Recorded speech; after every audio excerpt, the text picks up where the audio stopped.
Bonjour la jeunesse, vous allez bien?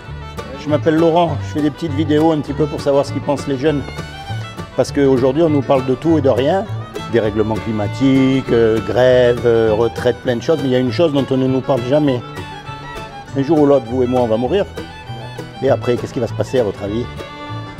Ben oui, mais on y va tous.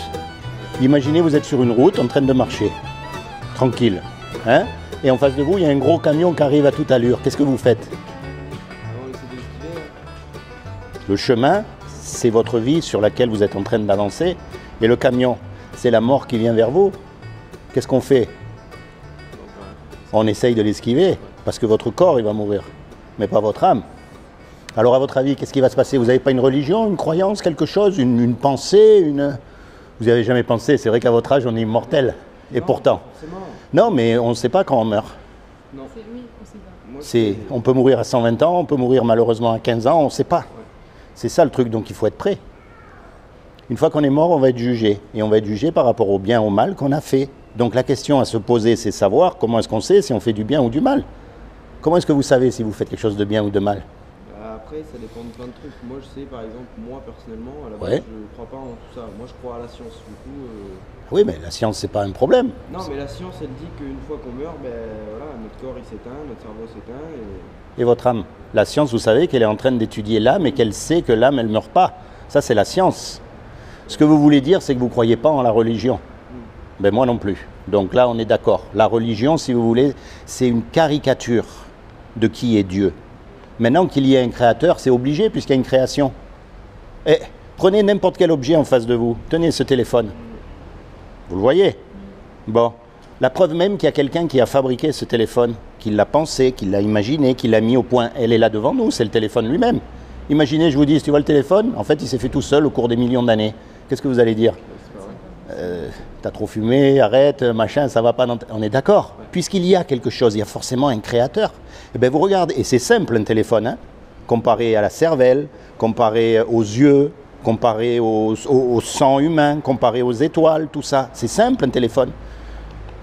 Puisque quand vous regardez les étoiles, la terre, les animaux, puisqu'il y a une création, il y a forcément un créateur.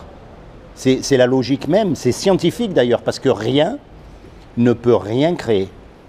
Il faut qu'il y ait un départ. Maintenant, le piège, il est là. Comme vous avez dit, il ne faut pas mélanger ce créateur qu'on appelle Dieu et la religion. Parce que la religion, en fait, c'est une caricature. C'est des hommes qui utilisent Dieu pour mettre la main sur d'autres hommes et qui vous disent « fais ci, fais pas ça, fais ci, fais pas ça ». Mais la loi de Dieu, par contre, les 10 commandements, vous connaissez les 10 commandements? Par exemple, c'est la loi morale de Dieu, d'accord? Et les 10 commandements disent « tu ne mentiras pas ». Est-ce que vous avez déjà menti? Et attention, je ne vous juge pas parce que moi aussi, et comme je suis plus âgé que vous, j'ai dû mentir plus que vous. Hein. Donc, on est d'accord, tout le monde a menti. Est-ce que vous avez déjà pris quelque chose qui n'est pas à vous? Peu importe la valeur. Hein. Tous. Est-ce que vous avez déjà regardé une personne du sexe opposé avec de la convoitise dans la tête? C'est-à-dire? Vous avez déjà regardé une femme avec du désir? Une image pornographique? Des choses comme ça? On est tous pareils. Mais c'est pour ça qu'elle est belle, cette loi de Dieu. Parce que je n'ai pas le droit de vous juger. On est tous pareils. J'ai le droit de vous dire ça c'est bien, ça c'est pas bien, mais je ne peux pas utiliser ça pour me mettre au-dessus de vous comme font les religieux. Même à ce moment-là, vous êtes qui pour dire que c'est pas bien? Mais c'est pas moi qui dis, c'est la loi morale de Dieu. Ouais, mais c'est qui... Les 10 commandements disent tu mentiras pas, tu voleras pas, tu commettras pas d'adultère. C'est Dieu qui l'a donné. Ouais, mais c'est qui Dieu? Ah, ben Dieu, c'est justement celui que je suis en train de vous expliquer, c'est celui qui a tout créé. Maintenant, je vais vous dire une chose, il y a deux solutions. Soit je vous raconte des salades et on aura rigolé 5 minutes, soit je vous raconte la vérité. Et là, vous risquez d'avoir perdu gros. Vous voyez? C'est pour ça, Dieu, c'est celui qu'on appelle... On l'appelle Dieu parce que c'est lui qui a tout créé. Et Dieu, si vous voulez, il est en dehors du temps. C'est lui qui a créé le temps. Donc forcément, il est en dehors. C'est pour ça qu'on l'appelle éternel. Vous voyez ce que je veux dire? Et quand on meurt, on sort de cette dimension du temps pour aller dans cette dimension éternelle. Et la question est de savoir si on va aller rejoindre ce Créateur ou si on va être perdu à tout jamais.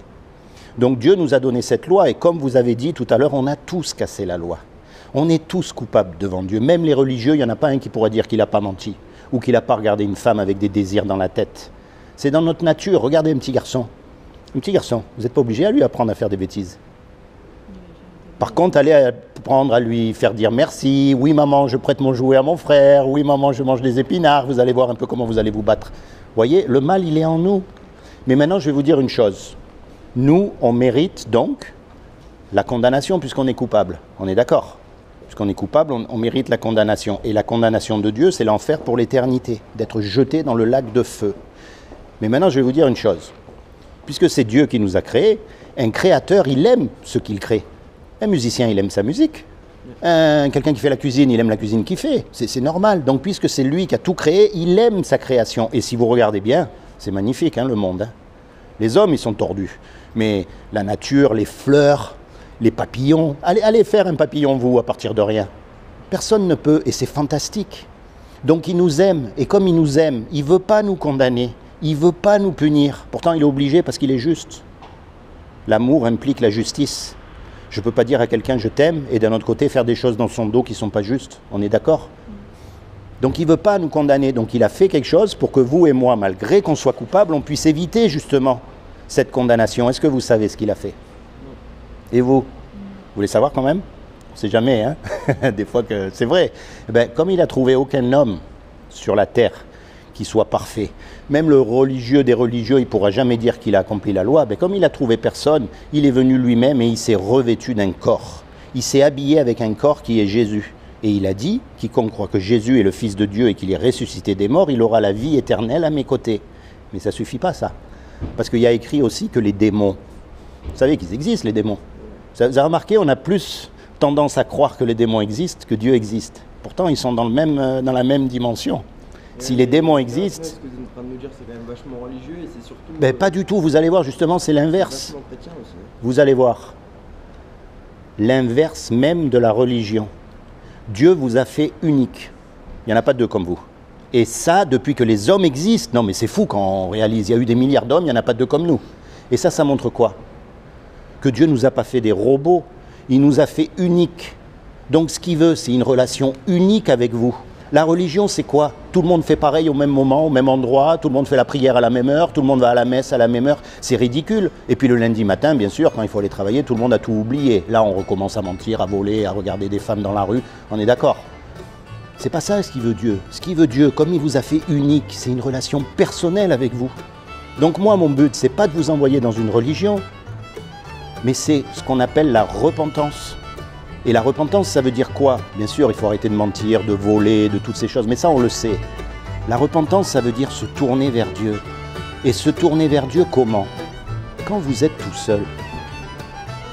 Tout seul. Pas devant tout le monde. Non, quand vous êtes tout seul, vous commencez à parler à Dieu. Vous commencez à lui dire « moi, j'y crois pas ». Vous commencez à lui dire « moi, j'ai du mal à croire », parce que quand je regarde tous les religieux, franchement, ils me dégoûtent plus qu'autre chose. Vous voyez ce que je veux dire? Ça y est, c'est l'heure.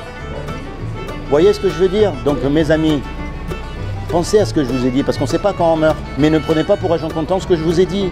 Le but, c'est quand vous êtes tout seul, vous commencez à chercher Dieu. Soyez bénis tous les deux. Merci de m'avoir supporté 2 minutes. Au revoir. Au revoir. Allez là-bas.